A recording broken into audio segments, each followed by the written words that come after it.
जय हिंद समाजवादी साथियों। सपा के 6 दमदार मजबूत जिताऊ प्रत्याशी जो पहले चरण में पश्चिमी उत्तर प्रदेश में भारतीय जनता पार्टी को हरा देंगे। जी हां, आज हम बात करेंगे समाजवादी पार्टी के मुखिया अखिलेश यादव जी और इंडिया गठबंधन के वो दमदार, वो दिग्गज नेता जो मजबूती के साथ पहले चरण में जो मतदान होना है पश्चिमी उत्तर प्रदेश में, वहाँ पर लगातार जनसंपर्क कर रहे हैं। बहुत मजबूती के साथ ज़मीनी स्तर पर कार्य करते हुए आगामी लोकसभा चुनाव की तैयारियों में जुटे हुए हैं। तो जैसा कि आप सभी लोगों को पता है कि लोकसभा चुनाव का जो शंखनाद है वो हो चुका है। समाजवादी पार्टी ने अपने प्रत्याशियों का भी ऐलान कर दिया है पश्चिमी उत्तर प्रदेश में, और वहीं पर इंडिया गठबंधन के जो भी प्रत्याशी उनका भी ऐलान हो चुका है। जहाँ पर उत्तर प्रदेश में पहले चरण में जो मतदान होगा 8 लोकसभा सीटों पर होगा। उन 8 लोकसभा सीटों में 6 लोकसभा सीटें ऐसी हैं जहां से समाजवादी पार्टी के जो प्रत्याशी हैं वो मजबूत स्थिति में और लगातार दमदार तरीके से चुनाव प्रचार भी कर रहे हैं। एक एक करके हम सारी सीटों की बात करेंगे, ज़मीनी हकीकत जानेंगे, और ज़मीनी हकीकत जानने के साथ ही साथ उन 6 दमदार प्रत्याशियों के बारे में भी हम आपको बताएंगे जो आगामी लोकसभा चुनाव के लिए बहुत ही मजबूती के साथ चुनावी मैदान में उतर रहे हैं। हालांकि गोदी मीडिया के माध्यम से उत्तर प्रदेश में समाजवादी पार्टी मात्र 2 सीटें जीत रही है, लेकिन ज़मीनी हकीकत कुछ और है। ज़मीन के जो लोग हैं वो कुछ और ही बात कह रहे हैं, क्योंकि अब मुद्दा 2019 जैसा नहीं है। इस बार 2024 में बहुत सारी चीज़ें बदल चुकी हैं, बहुत सारे मुद्दे हैं। बेरोजगारी, महंगाई भी एक मुद्दा बना हुआ है। वहीं पर युवाओं को नौकरियों के लिए भी संघर्ष करना पड़ रहा है। तो हम पहले बात करेंगे कैराना की लोकसभा सीट से। कैराना की लोकसभा सीट से जहाँ पर सपा मुखिया अखिलेश यादव जी के द्वारा दमदार, मजबूत, ज़मीनी स्तर पर काम करने वाली समाजवादी पार्टी की महिला प्रत्याशी के रूप में इकरा हसन को, जो कैराना की लोकसभा सीट है, यहाँ से समाजवादी पार्टी के मुखिया अखिलेश यादव जी ने लोकसभा चुनाव के लिए प्रत्याशी घोषित किया है। कैराना की लोकसभा सीट जो काफ़ी ज़्यादा अहम भी मानी जा रही है, और यहाँ पर इस बार जो इकरा हसन है वो मजबूती के साथ लोकसभा चुनाव की तैयारियों में जुटी हुई हैं। और इस बार इकरा हसन को मुस्लिम समाज के साथ ही साथ जो हिंदू समाज के लोग हैं वो भी इस बार अपना समर्थन दे रहे हैं, क्योंकि इकरा हसन काफ़ी लंबे समय से कैराना की लोकसभा सीट पर प्रचार प्रसार कर रही हैं, लोगों के सुख दुख में शामिल हो रही हैं और लगातार जनसंपर्क भी कर रही हैं। तो हिंदू आबादी के भी इकरा हसन को सपोर्ट करेगी और मुस्लिम आबादी भी इकरा हसन को कैराना की लोकसभा सीट पर अपना समर्थन करेगी। जैसा कि आप सभी लोगों को पता होगा, अगर आप लोग कैराना की लोकसभा सीट से हैं तो आप लोग वहाँ की हकीकत अच्छे से जानते होंगे। ज़मीनी हकीकत क्या है, कौन प्रत्याशी ज़्यादा भारी पड़ रहा है और किस प्रत्याशी का बोलबाला चल रहा है। आप लोग अगर कैराना की लोकसभा सीट से हैं तो आप लोग ये अच्छी बात समझ रहे होंगे। वहीं पर हम बात करेंगे सहारनपुर लोकसभा सीट से। सहारनपुर की लोकसभा सीट जहां से इंडिया गठबंधन के प्रत्याशी इमरान मसूद साहब, जैसा कि आप लोग अपनी तस्वीरों में देख रहे हैं, इमरान मसूद को कांग्रेस पार्टी ने जो सहारनपुर की लोकसभा सीट है वहाँ से इंडिया गठबंधन का प्रत्याशी घोषित किया है। हालांकि ये पहले समाजवादी पार्टी में थे, उसके बाद ये फिर पुरानी अपनी पार्टी जो थी कांग्रेस पार्टी में शामिल हो चुके हैं। इमरान मसूद को जो इंडिया गठबंधन के प्रत्याशी के रूप में सहारनपुर की जो लोकसभा सीट है यहाँ पर लगातार जनसंपर्क कर रहे हैं, जनता के बीच में पहुँच रहे हैं और लगातार चौपालों के माध्यम से इंडिया गठबंधन को मजबूती प्रदान कर रहे हैं और लगातार लोकसभा चुनाव की तैयारियों में जुटे हुए हैं। इमरान मसूद जी दिग्गज नेता हैं। दिग्गज नेता होने के साथ साथ ये चुनाव मैदान में भी उतर चुके हैं और जनता भी इन्हें काफ़ी चाहती है। जो सहारनपुर की लोकसभा सीट से इंडिया गठबंधन के रूप में प्रत्याशी के रूप में इन्हें घोषित किया गया। लगातार जनसंपर्क कर रहे हैं, लोगों के बीच जा रहे हैं,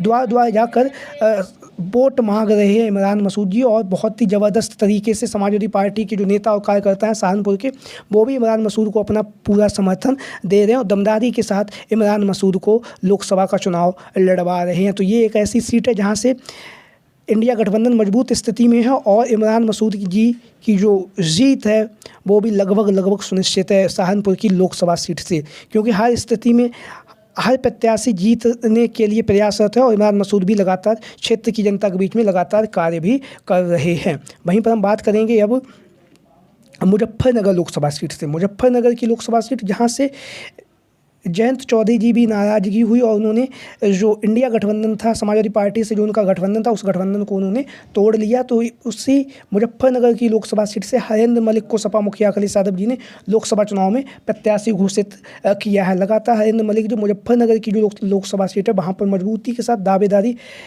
भी कर रहे हैं और दावेदारी के साथ साथ वह जीत के लिए भी लगातार चुनाव प्रचार कर रहे हैं। और मजबूत स्थिति भी मुजफ्फरनगर से हरेंद्र सिंह मलिक की मानी जा रही है। लगातार दिन रात मेहनत कर रहे हैं और मेहनत करने के साथ ही साथ लगातार लोगों से मिल रहे हैं, दिन रात पार्टी के कार्यालय में नेताओं से मिल रहे हैं, सभी को एक साथ लेकर आगामी लोकसभा चुनाव की तैयारियों में जुटे हुए हैं। हरेंद्र मलिक जी जो मुजफ्फरनगर की लोकसभा सीट से इंडिया गठबंधन के संयुक्त प्रत्याशी के रूप में वर्तमान समय में कार्य कर रहे हैं और लगातार डोर टू डोर कैंपेनिंग कर रहे हैं, लोगों के बीच जा रहे हैं। जो लोग नाराज़ हैं उन लोगों की नाराज़गी भी दूर कर रहे हैं। वहीं पर हम बात करेंगे रामपुर की लोकसभा सीट से, जहाँ से जो नदवी साहब हैं, नदवी साहब को सपा मुखिया अखिलेश यादव जी ने रामपुर की लोकसभा सीट से समाजवादी पार्टी का प्रत्याशी घोषित किया है। मौलाना अब्दुल कलाम आज़ाद के नदवी साहब हैं, इन्हें इंडिया गठबंधन का प्रत्याशी घोषित किया है। जहां पर एक समय ऐसा लग रहा था कि ये जो सीट है यहाँ से समाजवादी पार्टी हार जाएगी, लेकिन ऐसा नहीं है, क्योंकि जो नदवी साहब हैं उन्होंने जनसंपर्क शुरू कर दिया, लोगों के बीच में जा रहे हैं। जो भी नेता नाराज़ हैं उनके घर पे जाकर, जो नेताजी के समय पर नेताजी से अगर कोई नाराज़ हो जाता था तो उसके घर पे जाकर उसे मना लेते थे। तो जो रामपुर की लोकसभा सीट है समाजवादी पार्टी का गढ़ रही है, यहाँ से आदरणीय आजम खान साहब जीते हैं। तो यहाँ से इस बार नदवी साहब को अखिलेश यादव जी ने लोकसभा प्रत्याशी के रूप में इन्हें घोषित किया है। लगातार जनसंपर्क कर रहे हैं और रामपुर की जो जनता है वो भी इनके सपोर्ट में उतर आई है। नदवी साहब बहुत ही दिग्गज नेता हैं, इमाम भी हैं और लगातार समाजवादी पार्टी के लिए प्रचार प्रसार भी कर रहे हैं और लगातार अपनी मजबूती के साथ दावेदारी जीत की पेश कर रहे हैं नदवी साहब। रामपुर के जो भी लोग हमारी इस वीडियो को देख रहे हैं वो साथ ही कमेंट बॉक्स में अपनी राय ज़रूर दे सकते हैं कि रामपुर में नदवी साहब का माहौल कैसा है। वहीं पर हम बात करेंगे मुरादाबाद की लोकसभा सीट से, मुरादाबाद की लोकसभा सीट जहाँ से एफ.टी. हसन को जो वर्तमान समय में सांसद भी हैं, उन्हें सपा मुखिया अखिलेश यादव जी के द्वारा लोकसभा का प्रत्याशी भी घोषित किया था, लेकिन बाद में उनका टिकट काट दिया गया। इसके बाद वहां से एक नए प्रत्याशी को, जो आप लोग अपनी तस्वीरों के माध्यम से देख भी रहे हैं, रुचि बीरा जी को समाजवादी पार्टी का प्रत्याशी घोषित किया गया है। हालांकि एफ.टी. हसन साहब के टिकट कटने के बाद ये कयास लगाए जा रहे थे कि यहाँ से जो मुस्लिम समाज के जो लोग हैं वो नाराज़ हो सकते हैं, लेकिन ऐसा नहीं है। रुचि बीरा ने, जो आजम खान साहब की करीबी हैं, उन्होंने जैसे ही उन्होंने अपना पर्चा दाखिल किया उसके साथ ही साथ उन्होंने जो भी लोग नाराज़ थे उन सबके घर पे जाकर, जो नेता नाराज़ थे उन नेताओं के घर घर जाकर उन्होंने सबको मनाने का प्रयास कर रही हैं और लगातार जो मुरादाबाद की जनता है उनके बीच में पहुंचकर लगातार जनसंपर्क कर रही हैं और जनता के बीच में पहुंचकर हिंदू मुस्लिम सभी भाइयों को एक साथ लेकर जो रुचि बीरा जी हैं पर लोकसभा चुनाव की तैयारियों में जोर शोर से लगी हैं और जीत की दावेदारी भी कर रही हैं, क्योंकि जो मुरादाबाद की लोकसभा सीट है यहाँ से 2019 में भी समाजवादी पार्टी जीती थी और 2024 को लेकर रुचि बीरा का नाम आते ही यहाँ से चुनावी माहौल है वो अब बदल चुका है। यहाँ से रुचि बीरा जी मजबूत स्थिति में है। मजबूत स्थिति के साथ ही साथ मुस्लिम समाज के लोग भी रुचि बीरा का समर्थन कर रहे हैं। रुचि बीरा जी समाजवादी पार्टी की मुरादाबाद से लोकसभा प्रत्याशी हैं। वहीं हम बात करेंगे संभल की लोकसभा सीट से, संभल की लोकसभा सीट जहाँ से समाजवादी पार्टी का गढ़ रही है। यहाँ से सद्य नेताजी मुलायम सिंह यादव जी भी चुनाव लड़ चुके हैं। वहीं पर साफिक और वर्क रहमान साहब को वर्तमान समय में सांसद थे। हालांकि सपा मुखिया अखिलेश यादव जी ने 2024 के लोकसभा चुनाव में प्रत्याशियों के रूप में सबसे पहला स्वर्गीय साफिक और वर्क रहमान साहब को टिकट भी दिया था। बीच में ही उनका इंतकाल होने के बाद यहाँ से उनके जो नाती हैं जिया और वर्क रहमान, उन पर अखिलेश यादव जी ने भरोसा जताया और संभल की जो लोकसभा सीट है वहाँ से इन्हें प्रत्याशी घोषित किया है। तो प्रत्याशी घोषित होते ही जिया और वर्क रहमान ने मजबूती के साथ जो संभल की लोकसभा सीट है वहाँ पर चुनाव प्रचार कर रहे हैं। जीत की जो अपनी दावेदारी है उसको बहुत तेज़ी के साथ कर रहे हैं, क्योंकि यह एक ऐसी लोकसभा सीट है जहाँ से समाजवादी पार्टी का गढ़ रही है। सपा बसपा का गठबंधन में भी यहाँ पर संभल से समाजवादी पार्टी के प्रत्याशी के रूप में जीत हासिल हुई थी। तो लगातार जिया और वर्क रहमान जो संभल की लोकसभा सीट है वहाँ पर लगातार जनसंपर्क कर रहे हैं, लोगों के बीच में भी जा रहे हैं और लगातार मजबूती के साथ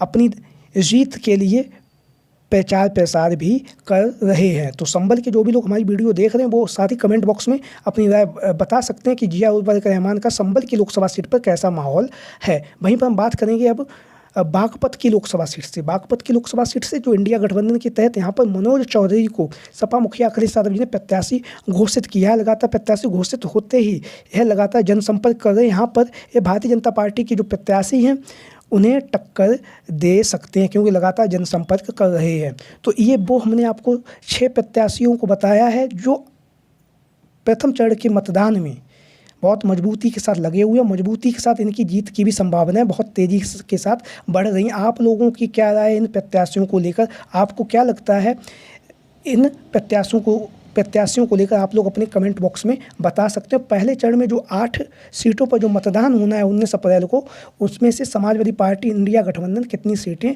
जीतेगा, इसको लेकर भी आप लोग अपनी राय ज़रूर दे सकते हैं। और इसी के साथ ही साथ अगर आप लोगों ने हमारे इस चैनल पर आज पहली बार आए तो चैनल को सब्सक्राइब करें, वीडियो को लाइक करें और समाजवादी पार्टी से जुड़ी और सपा मुखिया अखिलेश यादव जी से जुड़ी किसी भी तरह की खबरें देखने के लिए आप हमारे इस चैनल के माध्यम से देख सकते हैं। तो वीडियो को अंत तक देखने के लिए आप सभी का बहुत बहुत धन्यवाद एवं आभार। जय हिंद, जय भारत, जय समाजवाद, जय अखिलेश मिशन 2024।